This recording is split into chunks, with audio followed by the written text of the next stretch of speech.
क्या चंद्रबाबू नायडू और नीतीश कुमार वक्त से पहले भारतीय जनता पार्टी का साथ छोड़ देंगे?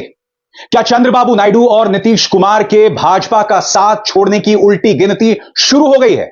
आखिर वो कौन सा लम्हा होगा जब चंद्रबाबू नायडू और नीतीश कुमार भारतीय जनता पार्टी का साथ छोड़ देंगे? आखिर राहुल गांधी की कौन सी रणनीति है जिससे प्रधानमंत्री नरेंद्र मोदी और अमित शाह डरे हुए हैं? आखिर राहुल गांधी किस रणनीति के तहत आगे काम कर रहे हैं? इन तमाम सवालात के जवाब बहुत दिलचस्प हो जाते हैं दोस्तों, मगर उससे पहले आपके सामने मैं कुछ तथ्य रखना चाहता हूं। आपको याद होगा दोस्तों, आंध्र प्रदेश में 2024 से पहले भाजपा के साथ यह शख्स था, जगन रेड्डी, वाईएसआर कांग्रेस पार्टी के अध्यक्ष जगन रेड्डी, जो कि मुख्यमंत्री भी हुआ करते थे। मगर आज क्या हो रहा है दोस्तों?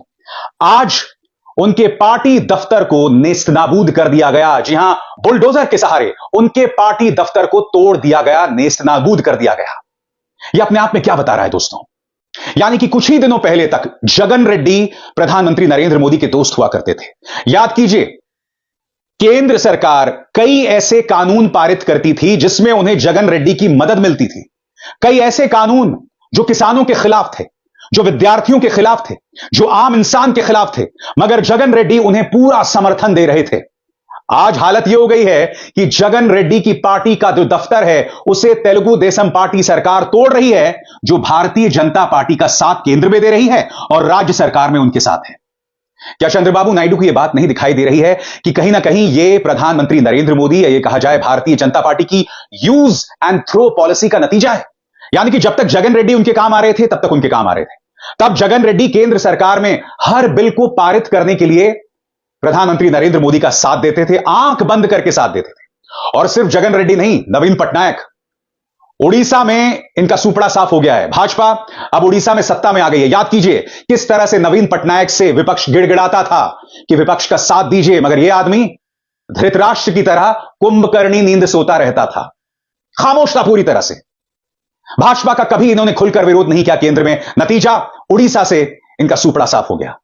चंद्रबाबू नायडू देख रहे हैं कि जिसने भाजपा का साथ दिया उसका वजूद खत्म हो गया। तो आपको क्या लगता है दोस्तों, कि अगले 5 सालों में चंद्रबाबू नायडू भारतीय जनता पार्टी की हर उस नीति का साथ देंगे जिसके बाद तेलुगु देशम पार्टी भी खत्म हो सकती है, जैसे कि वाईएसआर कांग्रेस पार्टी खत्म हो रही है? यह मत भूलिएगा दोस्तों, 2019 में भारतीय जनता पार्टी ने तेलुगु देशम पार्टी के 4 सांसद तोड़ के उन्हें अपने पार्टी में शामिल करवा लिया था। चंद्रबाबू नायडू के सामने यह भी एक हकीकत है। अब जाहिर सी बात है कि चंद्रबाबू नायडू राजनीतिक आत्महत्या नहीं करेंगे। चंद्रबाबू नायडू इंतजार कर रहे हैं भारतीय जनता पार्टी के कमजोर होने का, और उनका इंतजार अगले 2 सालों में खत्म हो सकता है, जब महाराष्ट्र में चुनाव है, हरियाणा में चुनाव है, बिहार में चुनाव है, और फिर हम नहीं भूल सकते 2027 में उत्तर प्रदेश में भी चुनाव है। और ये जो तमाम राज्य हैं बहुत महत्वपूर्ण राज्य हैं, और इन तमाम राज्यों में भाजपा कमजोर पड़ सकती है। चंद्रबाबू नायडू को इंतजार है इन राज्यों के नतीजे का, और न सिर्फ चंद्रबाबू नायडू को, नीतीश कुमार को भी। सबसे पहले मैं आपको बतलाना चाहूंगा दोस्तों कि नीतीश कुमार दरअसल एनडीए में शामिल क्यों हो गए, क्योंकि यह मत भूलिए कि नीतीश कुमार ने कहा था कि मैं किसी भी कीमत पर भाजपा के साथ नहीं जाऊंगा। मगर फिर हुआ क्या? हुआ यह दोस्तों कि नीतीश कुमार के इर्द गिर्द 2 लोग हैं, और इन 2 लोगों ने नीतीश कुमार को समझाया कि देश में एक राम लहर चल रही है, और इस राम लहर के सामने भाजपा को खुद 330 से 350 सीटें मिल जाएंगी। नतीजे आ गए हैं। उत्तर प्रदेश में समाजवादी पार्टी गठबंधन को 43 सीट्स मिली हैं, 43 सीटें, यानी कि राम लहर काम नहीं आई। नीतीश कुमार ये देख रहे हैं। नीतीश कुमार ये भी देख रहे हैं कि किस तरह से फैजाबाद यानी अयोध्या में भी भाजपा को हार का सामना करना पड़ा। नीतीश कुमार ये भी देख रहे हैं कि किस तरह से बनारस में प्रधानमंत्री 1.5 लाख वोटों से जीते, जबकि उनके तमाम चाटुकार, तमाम एजेंसीज ये कह रही थी कि प्रधानमंत्री 7 लाख मतों से जीतते। कल्पना कीजिए अगर जनवरी से प्रियंका गांधी वाड्रा के नाम का ऐलान हो जाता, आप सोचते हैं क्या होता? मुझे ताज्जुब नहीं होता दोस्तों अगर प्रधानमंत्री वहां से हार भी जाते। और फिर हम ये ना भूलें कि भाजपा को जो 240 सीटें मिली हैं, इनमें से कई ऐसी सीटें हैं जिनके नतीजों पर सवाल उठ रहा है। मसलन मुंबई उत्तर पश्चिम, जहां भाजपा गठबंधन महज 48 वोटों से जीती। फर्रुखाबाद, जीत का अंतर बहुत कम। मेरठ, जीत का अंतर बहुत कम। और यह लगातार शिकायत की जा रही है, विपक्ष लगातार कह रहा है कि प्रशासन ने जो एक तरफा रवैया दिखाया उसी के चलते यह सब हुआ। और अब तो हरियाणा से एक बहुत दिलचस्प खबर आ रही है। वहां पर कुछ सीटों में दोबारा हालात पर गौर किया जाएगा। क्या दोबारा काउंटिंग होगी, दोबारा जो है गिनती होगी, और क्या इसके जरिए भारतीय जनता पार्टी के लिए बुरी खबर आ सकती है?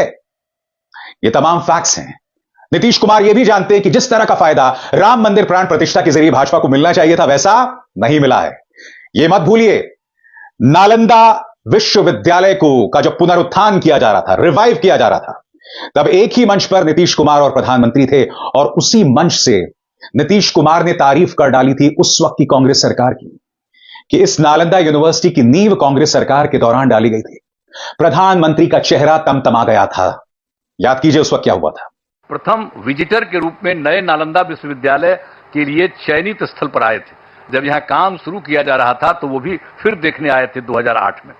तो इन सब चीजों को बता देना जरूरी है ताकि सब लोग जान लीजिए, पुरानी बातों को भी जान लीजिए, कैसे बना, किस तरह से बना, ये सब भी। और फिर 2010 में वर्ष में हमारे अनुरोध पर नालंदा अंतर्राष्ट्रीय विश्वविद्यालय की स्थापना हेतु लोकसभा में बिल पारित किया गया। जब बहुत बार बार हम कह रहे थे तो अंत में वहां पर था, और उस समय तो सरकार दूसरे की थी, लेकिन हम लोगों ने इतना ज्यादा कहते रहे, और उसके बाद फिर एक बार वो लोग वहां पर इसको लाए लोकसभा में, फिर राज्य सरकार पारित किया था कि इसको हम कराएंगे। नीतीश कुमार यह भी जानते हैं कि भाजपा के हाथ में ताकत है, एजेंसीज हैं, और आने वाले दिनों में जैसे जैसे हम बिहार चुनावों के करीब आएंगे, भाजपा जनता दल यूनाइटेड को खत्म करके उस पर पूरा कब्जा करना चाहेगी। नीतीश कुमार